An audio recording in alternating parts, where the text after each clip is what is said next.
A nossa aula de hoje tem como objetivo revisar os conteúdos que nós trabalhamos neste primeiro trimestre em português. Dividirei o nosso estudo em 4 partes. Primeiro, nós falaremos dos gêneros que nós estudamos, depois falarei sobre uma das classes gramaticais que a gente trabalhou, que são os substantivos, depois, um dos focos ortográficos e, por último, sobre a estrutura dos textos. Para que o estudo seja melhor ainda, pegue seu caderno de português e vá anotando tudo o que eu for contar para você. Assim, dessa forma, você vai fazer uma revisão também no seu caderno e essa é uma das formas de estudo melhores que você pode fazer. Estudamos 3 gêneros textuais muito importantes. O primeiro deles foi os textos de biografia. A biografia é quando um autor resolve escrever sobre a vida de outra pessoa. Portanto, a biografia é um texto escrito na terceira pessoa, é quando alguém escreve sobre a vida de outra pessoa. Normalmente, ele vai contar cronologicamente a vida dela desde pequenininha até completar a idade adulta, até quando ela viveu, certo? Por exemplo, nós estudamos sobre a biografia de Abraham Lincoln. Ali nós vimos alguém relatando sobre a vida dele, sobre os seus desafios e todo o seu percurso de vida até a sua morte. Foi uma experiência, uma leitura muito prazerosa. Conhecemos sobre a vida de Abraham Lincoln, sobre a perspectiva da escrita de alguém sobre ele. Depois nós estudamos os textos de autobiografia, que são textos em que a própria pessoa fala sobre a vida dela.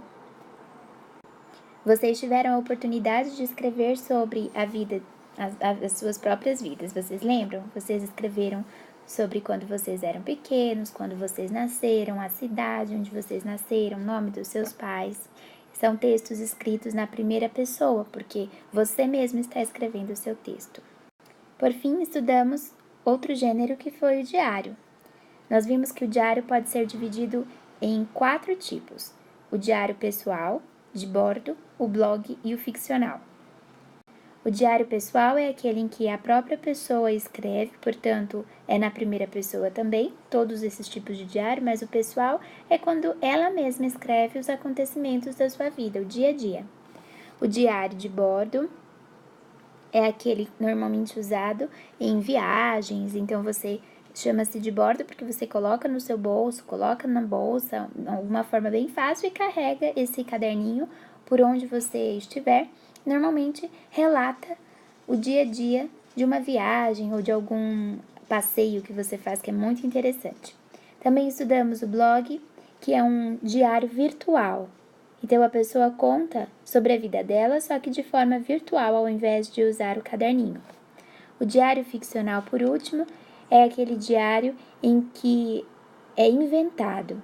Nós vimos, por exemplo, o diário da Serafina. A Serafina não é uma pessoa que existiu de verdade, é uma personagem criada.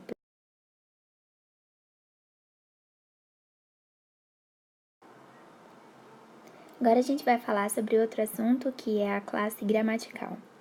Nós vimos que as palavras podem ser classificadas, então elas podem ser colocadas em grupos que tenham semelhanças. E nós vimos que algumas palavras, elas possuem alguma semelhança, por exemplo, nome de pessoa, nomes de lugares, objetos, seres, sentimentos, e todas essas palavras nós chamamos de substantivo. Então, substantivo é toda aquela palavra que nomeia essas coisas. Então, lugares, nomes de pessoas, sentimentos, objetos, alimentos, cores.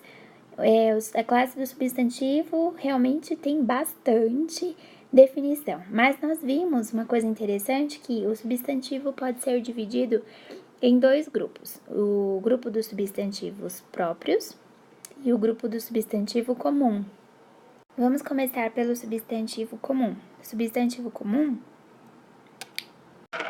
é aquele que não especifica. Por exemplo, se eu falar escola, Escola é um substantivo comum, porque eu posso estar falando de qualquer escola. Eu não estou definindo aqui qual escola específica eu estou tratando. Então, é um substantivo comum.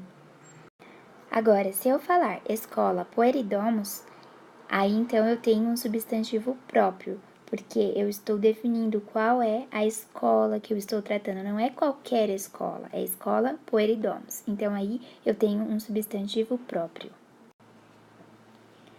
Veja só esses exemplos. Por exemplo, eu posso falar que Ana Clara é um substantivo próprio, porque eu estou definindo qual é a aluna. Não é uma aluna qualquer, mas um substantivo comum seria aluna. Por outro lado, eu posso falar que parque é um substantivo comum. Agora, quando eu falo parque da aclimação, eu tenho um substantivo próprio. Professora é um substantivo comum, porque existem várias professoras. Eu não estou definindo qual é a professora que eu estou falando. Agora, quando eu falo professora Paola, já é um substantivo próprio, porque eu estou definindo qual é a professora. Agora, nós vamos relembrar uma regra ortográfica que a gente estudou. Palavras que são escritas antes de P ou B, nós usamos a letra M e não a letra N. Por exemplo, para a gente escrever a palavra empada, nós usamos o M ou o N. De acordo com a regra que nós vimos, nós só podemos escrever desta forma aqui, empada. Se escreve com M porque antes do M vem a letra P. Então, antes de P, antes de B, usamos M. A palavra ambulatório, eu escrevo com M ou escrevo com M? A mesma regra. Nós vamos escrever com M, porque antes de B, nós usamos o M.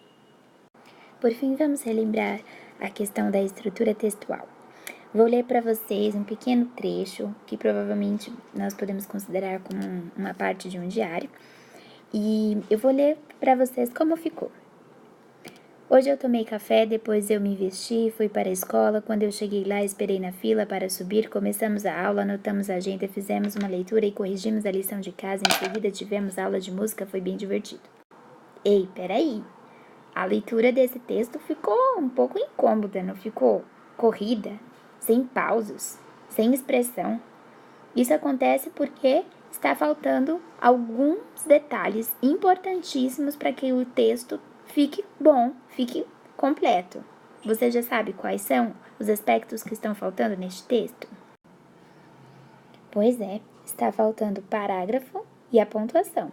Esses dois itens são fundamentais para que a gente consiga compreender melhor um texto. Então, vamos arrumá-los juntos aqui? Vou começar colocando o parágrafo, porque todo o texto inicia com parágrafo. Então, fica assim: hoje eu tomei café. Aqui já colocamos uma vírgula para indicar a separação dos itens. Então, hoje eu tomei café, depois eu me vesti e fui para a escola. Aqui a gente vai colocar um ponto final, porque acabou a frase. Quando eu cheguei lá, agora, esse quando a gente vai precisar arrumá-lo, colocando em letra maiúscula, porque depois de um ponto final, a gente usa a letra maiúscula. Quando eu cheguei lá, vírgula, esperei na fila para subir. Aí, ponto final. Começamos a aula, já é um outro assunto, então nós até podemos colocar em outra linha, com parágrafo, sem esquecer de colocar letra maiúscula, porque a gente vai iniciar um outro parágrafo, né? Então, começamos a aula, anotamos a agenda, fizemos uma leitura e corrigimos a lição de casa. Então, são vários acontecimentos. Então, a gente vai separar com vírgula. Então, começamos a aula, anotamos a agenda, fizemos uma leitura e corrigimos a lição de casa. Ponto final. Em seguida, tivemos aula de música. Então, outra frase a gente vai iniciar com letra maiúscula. Em seguida, tivemos aula de música. Foi bem divertido. Como foi a aula de música? Divertida. Então, a gente separa por vírgula para explicar como que foi. Viram só como o texto ficou melhor? Agora sim. Com parágrafo e pontuação, o texto torna-se muito mais claro, né? Gente, nossa aula acaba por aqui. Falamos sobre diversos assuntos, então é importante que você reveja esse vídeo com atenção e espero que você tenha entendido tudo, ok? Até mais!